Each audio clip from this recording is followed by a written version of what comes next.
Hello, welcome to Superior Media, and who do I have with me today? I'm Tanna, Elliot. I'm the Executive Director for the Kensington Conservancy. Hi, welcome Tanya, thank you. What's your name? I'm Carter Dorscht. I'm the Land Stewardship Coordinator for the Kensington Conservancy. Wow. Well, can you share what is the Kensington Conservatory all about? Okay, the Conservancy is a land trust. So what we do is look at protecting ecologically sensitive lands in the central Algoma area. So right now we've preserved and protected almost 900 acres. Wow. So most of them are provincially significant wetlands and other sensitive areas. So what are some of the projects that you undertake? Well, we do a number of things. One is that we directly protect land through ownership and easements. The other way that we work for the environment is we try and teach and educate landowners on good stewardship practices. Okay. And we have an education program for children. Oh, very nice. So you're in the stewardship component. What are some of the things that landowners should be thinking about?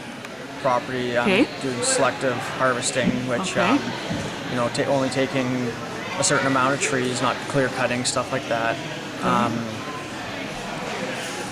A lot of it's around, if I could interject just a little bit, lot of it is around ownership around the water. Okay. So really protecting your shoreline and keeping it as natural as you possibly can while still enjoying it. So making sure you have a really good buffer between your living quarters and the water, continuing that buffer as much as you can, reducing your lawn and any chemicals that you put on your lawn that would eventually drain into the waterfront.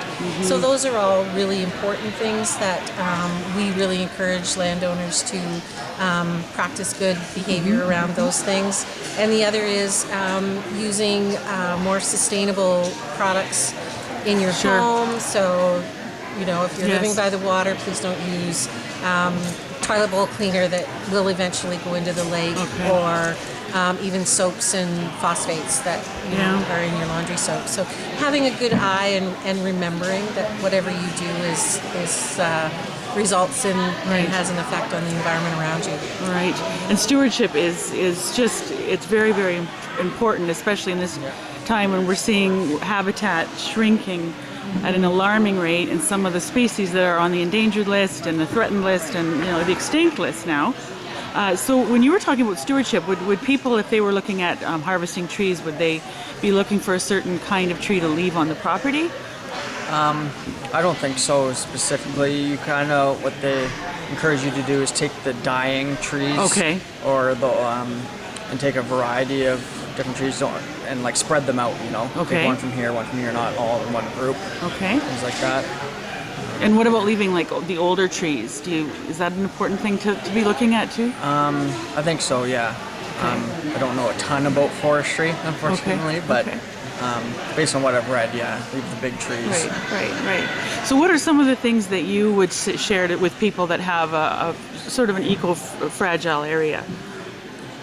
Yeah, basically leave it alone. If it's sensitive, you don't want to be using it.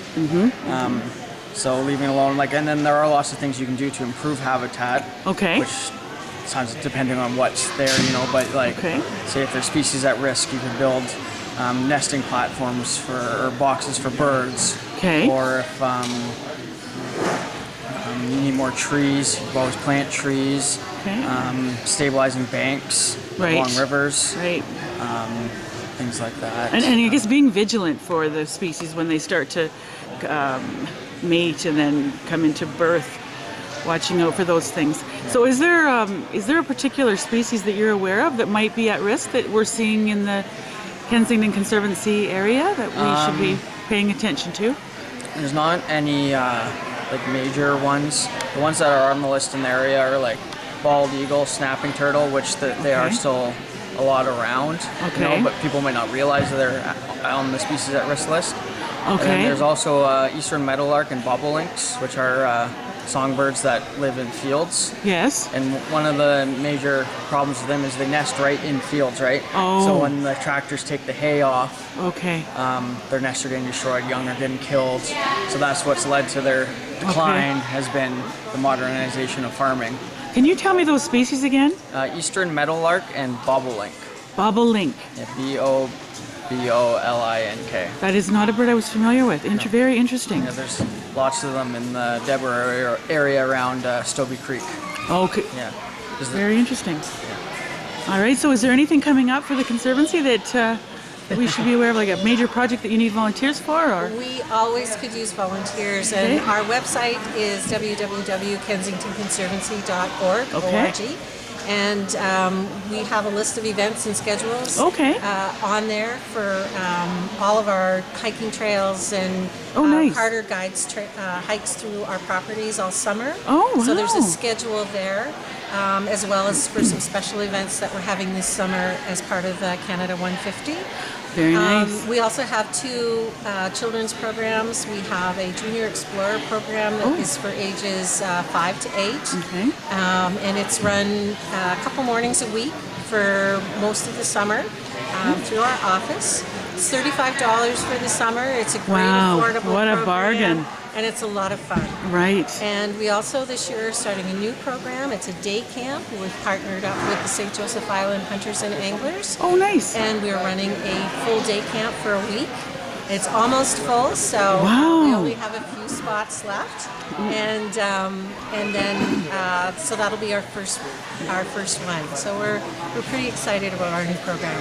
Wow, well, trying something into Canada 150, that's fantastic. Another reason for people to get out and enjoy the outdoors. Yes. Well, thank you so much. Oh, you're welcome. Yeah, well, I'm going to get a little some of your... These are pictures of all of our preserves. Okay. There's a few more that aren't up here, but these are some of the beautiful photographs from our properties. Wow. So where would Ripple Rock be?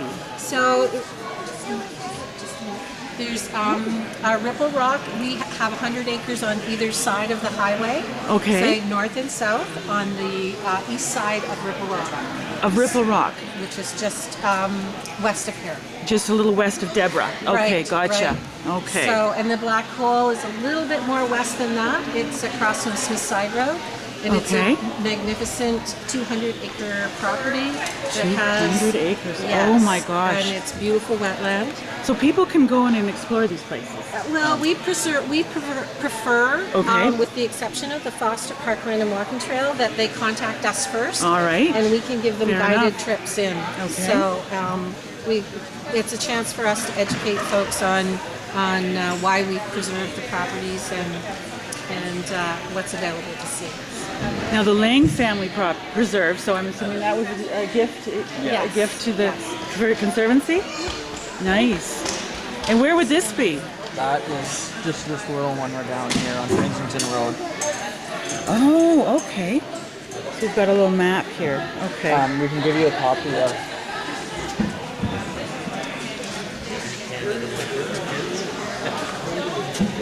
That is really cool. It's all there. Okay, that's neat. So people can, sorry, go ahead. I can give you a copy of this if you want. Okay. So it has all the. It's missing the new one because this is last year's, but. Okay. Wow, neato.